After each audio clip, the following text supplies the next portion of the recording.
Hello student. आज मैं फिर आपके लिए एक वीडियो लेकर के आई हूँ और इस वीडियो में हम डिस्कस करेंगे एक्सरसाइज 2.3। मुझे उम्मीद है कि 2.2 तक आपने अपना होमवर्क कंप्लीट कर लिया होगा। ये नहीं कि खाली नकल किया होगा, आपने उसको समझ करके अपने होमवर्क रजिस्टर में कंप्लीट किया होगा। If there is any difficulty then you can ask me. Now exercise 2.3 में हम डिवीज़न सीखेंगे। डिवीज़न मतलब डिवाइड करना। वैसे तो आपने शायद 9th क्लास में भी डिवीज़न सीखा होगा, लेकिन बहुत ज़्यादा नहीं था वहाँ पर, तो कोई बात नहीं, हम इसको फिर से सीखेंगे। डिवीज़न के लिए आपको ये वैसे सिंपल डिवीज़न जो अर्थमेटिक का डिवीज़न है वो तो आपको आता है। यहाँ पर हम अलजेब्रा का डिवीज़न सीखेंगे। क्लियर? तो क्वेश्चन नंबर 1 है एक्सरसाइज 2.3 का, divide P X by G X. P X polynomial in X, G X भी दूसरा पॉलिनोमियल है एक्स में। उसने कहा है दो पॉलिनोमियल हैं, उनको डिवाइड करना है and find quotient and remainder. फिर आपको कोशेंट जो उसका आंसर आएगा, रिमाइंडर जो नीचे बचा हुआ होगा वो बताना है।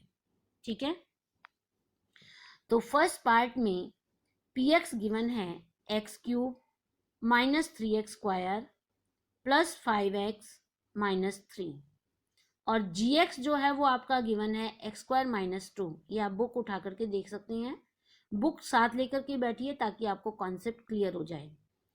अब उसने कहा पी एक्स को जी एक्स से डिवाइड करना है, तो पी एक्स को अंदर लिखेंगे और जी एक्स वाली रकम को बाहर लिखेंगे और डिवाइड करना शुरू करेंगे। तो सबसे पहले आपको नोट करना है जो अंदर है उसकी हाईएस्ट पावर एक्स की पावर 3 है ना, और जो जी एक्स है जिससे आप डिवाइड कर रहे हैं उसकी हाईएस्ट पावर 2 है। हमें फर्स्ट टर्म को कितने से मल्टीप्लाई करें कि वो अंदर की फर्स्ट टर्म के इक्वल आ जाए, सिर्फ इसी चीज को मैच करना है। तो मैंने देखा यहाँ एक्स स्क्वायर है, यहाँ एक्स क्यूब है। अगर हम इस एक्स स्क्वायर को एक्स से गुणा कर दें तो ये भी एक्स क्यूब बन जाएगा। तो हम सबसे पहले टेबल ले जाते हैं एक्स तक, जो जी एक्स है उसका टेबल एक्स तक पढ़ते हैं, यानी कि एक्स से मल्टीप्लाई करते हैं। तो एक्स पर टेबल चला रहे हैं, आंसर में मैंने एक्स लिख दिया। इस एक्स से इन दोनों को गुणा करना है। एक्स को एक्स स्क्वायर से किया, एक्स क्यूब आ गया, मैंने क्यूब वाली रकम के नीचे लिख दिया। और एक्स को जब मैं माइनस 2 से गुणा करती हूँ तो माइनस 2x आता है। अब माइनस 2x उसी के नीचे लिखना है जो इसके लाइक टर्म है, तो 5x के नीचे माइनस 2x लिख दिया मैंने। ठीक है, अब हम इन दोनों रकमों को सब्ट्रैक्ट करते हैं, सिंपल जो डिवाइड करते हैं माइनस करते हैं, लेकिन अलजेब्रा में रूल है कि माइनस करने के लिए नीचे वाली रकम के साइन बदल जाते हैं। तो मैंने ये पॉजिटिव था एक्स क्यूब, इसको माइनस कर दिया। ये माइनस का 2x था, इसको पॉजिटिव कर दिया। मतलब साइन चेंज नहीं करना, नीचे चेंज करना है सर्कल में जैसे मैंने किया है। अब ऊपर की रकम पॉजिटिव है, नीचे की नेगेटिव, ये सेम थी, कैंसिल हो गई।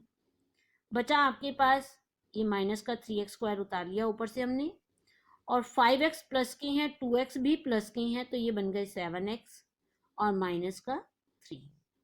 ठीक है, अब हमारे पास फिर हमें टेबल चलाना है, पहली रकम को ज़रूर सेम करना पड़ता है।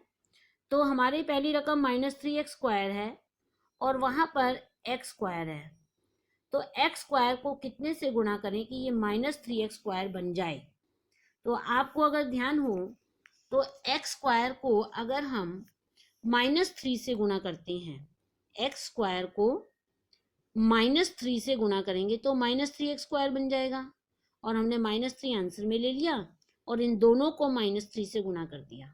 It will become minus 3x square, और माइनस 3 को माइनस 2 से किया तो प्लस का 6 आ गया, और प्लस का 6 आपको इसके नीचे लिखना है जो इसके लाइक टर्म है। अब साइन चेंज कर दिया अकॉर्डिंग टू रूल, ये माइनस थी प्लस हो गया, ये प्लस था ये माइनस हो गया। अब क्योंकि एक रकम नेगेटिव है और एक पॉजिटिव बन गई है तो इनको कैंसिल कर दिया, खत्म है, सेम है ये दोनों। बचा क्या 7x, और यहाँ पर माइनस का 3 और माइनस का 6 विल बिकम माइनस का 9। अब क्योंकि जो डिवाइड कर रहा है उसकी पावर ज़्यादा है और जो रिमाइंडर बचा उसकी पावर कम है, तो इसका मतलब अब आपका सवाल यहीं पर ख़त्म हो गया। अगर डिवीज़र का पावर ज़्यादा है और रिमाइंडर की पावर कम है, तो इसके बाद आपका सवाल खत्म हो जाता है। तो ये आपका जो आंसर आया ये क्वोशिएंट कहलाएगा, और ये जो नीचे बचा है ये क्या कहलाएगा, रिमाइंडर। तो मैंने साइड में लिख दिया quotient is this, remainder is this, क्योंकि क्वेश्चन के हेडिंग में उसने कहा था कि डिवाइड करके क्वोशिएंट और रिमाइंडर बताइए क्या क्या होगा। समझ में आया आपको डिवीजन। इसी तरह से इसका सेकंड पार्ट है। सेकंड पार्ट में पी एक्स दे रखा है x cube minus 3x² plus 4x plus 5, और जी एक्स में x² plus 1 minus x. G x को हमें थोड़ा सा चेंज करना पड़ेगा, क्योंकि ये अकॉर्डिंग टू पावर नहीं लिखा हुआ। सबसे पहले x की पावर 2 है तो उसके बाद x आना चाहिए ना, फिर बिना x वाली टर्म लास्ट में आनी चाहिए। तो मैंने इसको ठीक करके लिख दिया इस तरीके से। आपको भी सीक्वेंस में ही रखना है दोनों चीजों को, चाहे वो पी एक्स हो चाहे वो जी एक्स हो, अकॉर्डिंग टू पावर सीक्वेंस में ही रखना है। अब आप देखिए, मैंने पी एक्स वाली रकम को अंदर लिख लिया, जी एक्स वाली को बाहर लिख दिया है। अब हमें फर्स्ट टर्म को सेम करना है। अंदर है x की पावर 4, बाहर है x की पावर 2। x की पावर 2 को कितने से गुणा करें कि ये x की पावर 4 बन जाए। तो x की पावर 2 को अगर x की पावर 2 से ही गुणा करते हैं तो x की पावर 4 बन जाता है। तो इसीलिए मैंने आंसर में x की पावर 2 ले लिया और इस x की पावर 2 से इन तीनों को गुणा किया। पहला तो x की पावर 4 बन गया, दूसरा x की पावर 2 को माइनस एक्स से गुणा किया तो माइनस एक्स की पावर 3 बन गया, जो कि मैंने यहाँ लिखा क्योंकि इसमें x की पावर 3 वाली कोई रकम ही नहीं थी, तो मैंने लास्ट में लिखा। अब x की पावर 2 से 1 को गुणा किया तो x स्क्वायर आ गया, वो मैंने स्क्वायर वाली टर्म के नीचे लिख दिया। अब रूल है, तीनों के साइन चेंज कर दीजिए। तीनों के साइन चेंज हो गए, ये कट गया क्योंकि एक प्लस का एक माइनस का सेम रकम है। अब ये प्लस के 3x स्क्वायर है, ये माइनस का x स्क्वायर है। प्लस के 3x स्क्वायर में से माइनस का x स्क्वायर घटाया, ये दोनों ही माइनस के हैं बेटा, माइनस का 3x स्क्वायर और माइनस का ही x स्क्वायर बन गए माइनस के 4x स्क्वायर। ठीक है, प्लस का 4x प्लस का 5, और जो लास्ट में माइनस एक्स प्लस का x क्यूब है इसको मैं आगे ले आई क्योंकि इसकी पावर ज्यादा है। प्लस के x क्यूब को आगे ले आए क्योंकि इसकी पावर ज्यादा है। अब x का क्यूब अब फिर हमें डिवाइड करना है, टेबल चलाना है। एक्स स्क्वायर को x का क्यूब बनाना है। आपको पता है एक्स स्क्वायर को x से गुणा करेंगे तो x क्यूब बन जाएगा। तो मैंने प्लस का x ले लिया आंसर में और इस x से इन तीनों को गुणा कर दिया, ये बन गया x क्यूब। फिर दूसरी रकम से गुणा किया तो माइनस एक्स स्क्वायर, फिर तीसरी रकम से x को गुणा किया तो प्लस का x आ गया। ठीक है, तो यहाँ पर साइन चेंज हो गए अकॉर्डिंग टू रूल, ये कैंसिल हो गया। अब माइनस का 4x स्क्वायर प्लस का x square will gives us minus 3x square, क्योंकि ये माइनस की रकम है ये प्लस की रकम है, जुड़ेंगी नहीं घटेंगी, और घट करके माइनस के 3x स्क्वायर बच जाएंगे। यहाँ पर प्लस का 4x स्क्वायर है, 4x है, यहाँ माइनस x है, तो बच गए प्लस के 3x प्लस 5। फिर हमने टेबल चलाया, पहली रकम को सेम करना जरूरी है। पहली रकम है हमारी माइनस 3x स्क्वायर, तो x स्क्वायर को कितने से गुणा करें, ये माइनस 3x स्क्वायर बन जाए। तो x स्क्वायर को माइनस 3 से गुणा किया, माइनस 3x स्क्वायर बन गया। अब एक बार हमने पता लगाना होता है किससे करना है गुणा, फिर तो उन सबको गुणा करना पड़ता है उस रकम से। तो तीनों को गुणा कर दिया, ये आ गई रकमें, इनके साइन चेंज हो गए, ये प्लस थी ये माइनस कैंसिल हो गई, ये भी प्लस थी ये माइनस हो गई कैंसिल हो गई, यहाँ 5 में 3 जुड़ गए 8 आ गया। तो ये तो इसका क्वोशिएंट है और ये इसका रिमाइंडर है। यहाँ पर आंसर में साइड में मैंने लिख दिया है। थोड़ा सा मुश्किल है बेटा, लेकिन समझ के करेंगे तो कोई मुश्किल नहीं है। इसी तरह से मैंने सारे पार्ट्स कर दिए, थर्ड पार्ट भी किया है, और इसका क्वेश्चन नंबर थर्ड पार्ट आप अपने आप समझेंगे, नहीं समझ में आएगा तो मेरे से पूछ लेना, सॉल्व मैंने कर रखा है। क्वेश्चन नंबर 2,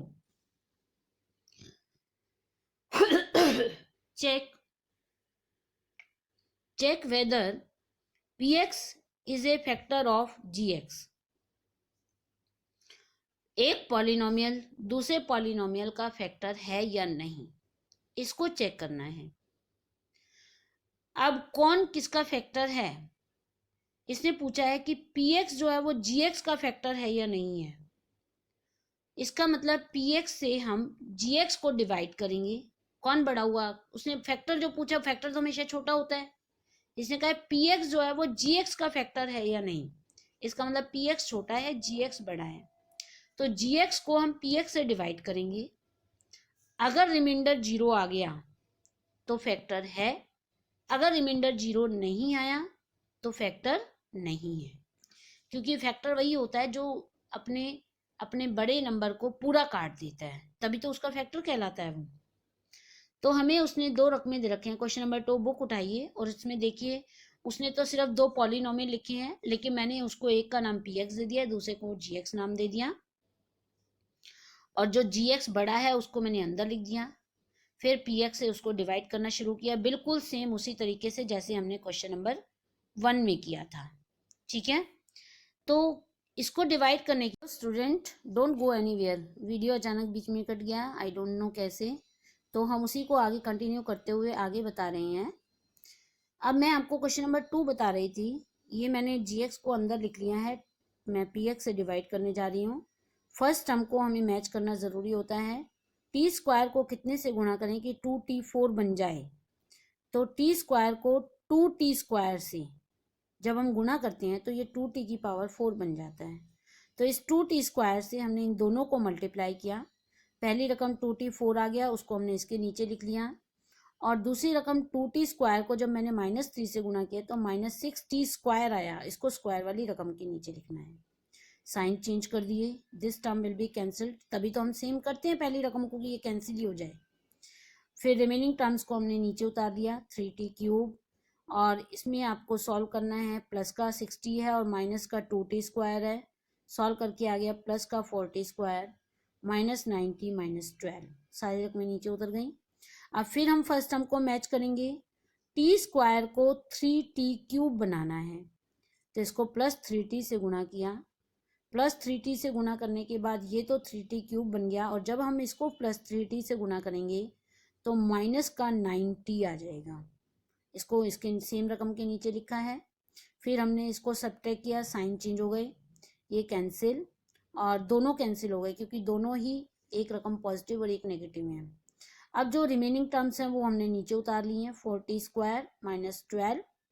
अब मुझे फिर फर्स्ट रकम को मैच करना है, टी स्क्वायर को 4t स्क्वायर बनाना है, तो टी स्क्वायर तो वो पहले से ही था, 4 से और मल्टीप्लाई हो जाए तो 4t स्क्वायर बन जाएगा, तो +4 ले लिया आंसर में, 4 से इन दोनों को गुणा किया, तो एक तो 4t स्क्वायर आ गया, एक 12 आ गया, उनको सेम रकमों के नीचे लिख करके साइन चेंज करके कैंसिल कर दिया। तो आपका रिमाइंडर यहाँ पर क्या आया है? रिमाइंडर कुछ नहीं बचा, remainder is 0। Yes, px is a factor of gx। अगर रिमाइंडर 0 आता है तो px gx का फैक्टर है, अगर रिमाइंडर 0 नहीं आता तो px is not the factor of gx। Clear? यही चीज हमें प्रूव करनी है इसमें। अब इसका क्वेश्चन नंबर 2 का सेकंड पार्ट, मैंने यहाँ पर px भी लिख दिया है, gx भी लिख दिया है, बिल्कुल उसी तरीके से डिवाइड किया जैसे मैं आपको समझा रही हूँ।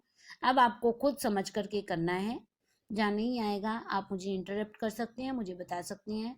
और इस सेकंड पार्ट में भी रिमाइंडर 0 आ रहा है, तो yes, px is a factor of gx। Now question number 2 का थर्ड पार्ट में px is given, gx is here, और फिर उसी तरीके से डिवाइड किया। जब मैंने इसको डिवाइड किया तो इसमें रिमाइंडर 2 बच रहा है, सारा कुछ कैंसिल हो गया, सिर्फ 2 बच गया, तो यहाँ लिखेंगे हम remainder is equal to 2 not equal to 0। Remainder जो है वो 2 है, 0 के बराबर नहीं है। 0 के बराबर ना होने की वजह से px is not the factor of gx। ये बात समझ में आ रही है आपको? नाउ क्वेश्चन नंबर 3, तीसरे सवाल पर आइए। तीसरे सवाल में px हमें उसने ये दे रखा है, पॉलिनोमियल दे रखा है। इस पॉलिनोमियल की डिग्री मीन्स हाईएस्ट पावर, आप 9th में पढ़ चुके हैं डिग्री किसको कहते हैं हम। Degree means highest power of variable. ऊपर जो पॉलिनोमियल है उसमें हाईएस्ट पावर कितनी है? x की 4 है, जिसकी जितनी डिग्री होती है उसके उतने ही फैक्टर बनते हैं, तो इसका मतलब नंबर ऑफ रूट्स 4 बनेंगे। 4 डिग्री है तो 4 ही इसमें x की वैल्यूज आनी चाहिए। आ गया समझ में? क्वेश्चन में उसने हमें x की दो वैल्यू बता रखी है, एक तो √5 + 5/3 और दूसरा -√5/3। x की दो वैल्यू तो बता रखी हैं, वो कह रहा है इसकी बाकी की दो वैल्यू आप ढूंढिए। x की बाकी की दो वैल्यू आपको ढूंढना है। तो जो ये दो रूट्स दे रखे हैं, पहले हम इनसे फैक्टर बनाएं। तो मैंने x की एक वैल्यू √5/3, x की दूसरी वैल्यू -√5/3, और जब इसको आगे ले गए तो x -√5/3 एक फैक्टर बन गया, इक्वल टू 0 आ गया, 0 हटा दिया, क्योंकि इक्वल टू 0 होगा तो इक्वेशन बनेगी। अगर इक्वल टू 0 हटा देंगे तो ये रूट में कन्वर्ट हो जाएगा, फैक्टर में कन्वर्ट हो जाएगा। इसी तरह से √5/3 को माइनस वाले को आगे लाए तो प्लस हो गया, ये इसका दूसरा फैक्टर बन गया। तो हमने लिख दिया this and this are 2 factors of px। ये दोनों जो हैं इसके दो फैक्टर हैं, बाकी के दो फैक्टर और उनके रूट्स हमें निकालने हैं। तो मैंने इन दोनों फैक्टर का प्रोडक्ट निकाल लिया, ये दोनों का प्रोडक्ट निकाल दिया। प्रोडक्ट आया x² - √5/3 का होल स्क्वायर। ये फॉर्मूला यूज हुआ है a - b × a + b। कौन सी आइडेंटिटी है अलजेब्रा की? थर्ड आइडेंटिटी है a - b × a + b is equal to क्या होता है? a² - b²। इसी से प्रोडक्ट निकल जाएगा। a² मतलब x का स्क्वायर, ये लिख दिया, -b² मतलब √5/3 का होल स्क्वायर। अब किसी भी रूट का होल स्क्वायर करते हैं तो रूट कट जाता है होल स्क्वायर से, तो हमारे पास गुणा होकर के ये रकम आ गई। अब ये दो फैक्टर्स हैं हमारे px के। अगर हम अपने gx को, अपने px को इन दो फैक्टर से डिवाइड कर दें, तो क्योंकि ये फैक्टर थे, आंसर रिमाइंडर तो 0 आएगा ही, हर हाल में रिमाइंडर 0 आ भी गया है, और इसके जो आंसर में रकम आएगी उसके अंदर दो फैक्टर।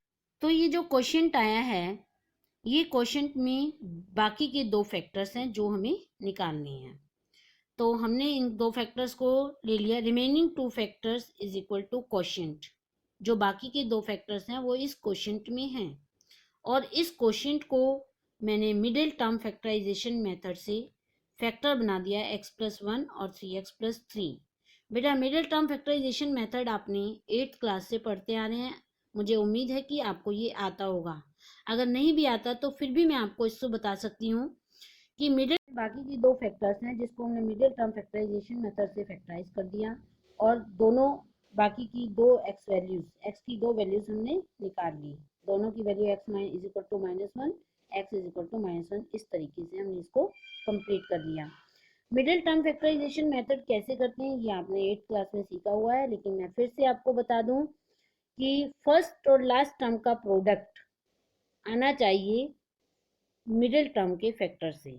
मिडिल टर्म 6x है, उसके दो टुकड़े कर दिए 3x और 3x। 3x को जोड़ते हैं तो 6x आता है, 3x को 3x से मल्टीप्लाई करते हैं तो 9x², यानी कि फर्स्ट और लास्ट का प्रोडक्ट आता है। फिर इसके पेयर बना दिए, फर्स्ट टर्म में से 3x कॉमन कर दिया, फर्स्ट पेयर में से यहाँ तक ये फर्स्ट पेयर है, इसमें से 3x कॉमन कर दिया। सेकंड पेयर में से भी हम 3 कॉमन कर सकते हैं। फिर जब दो ग्रुप बन जाएंगे तो फिर हमने x+1 को कॉमन किया, अंदर रह गया 3x+3। दोनों को बारी बारी इक्वल टू 0 लिखा ताकि हम इसके रूट्स निकाल सकें। तो हमने x की एक वैल्यू -1 और x की दूसरी वैल्यू भी -1 निकाल ली। इस तरीके से आप इस एक्सरसाइज को कंप्लीट कर सकते हैं। Now complete your homework in your homework register. और डिवीज़न अच्छे से करना है, क्योंकि डिवीज़न आपकी प्रैक्टिस 9th क्लास में बहुत कम था, लेकिन अब इसमें ज़्यादा है। इसको आपने अच्छे तरह से सीखना है।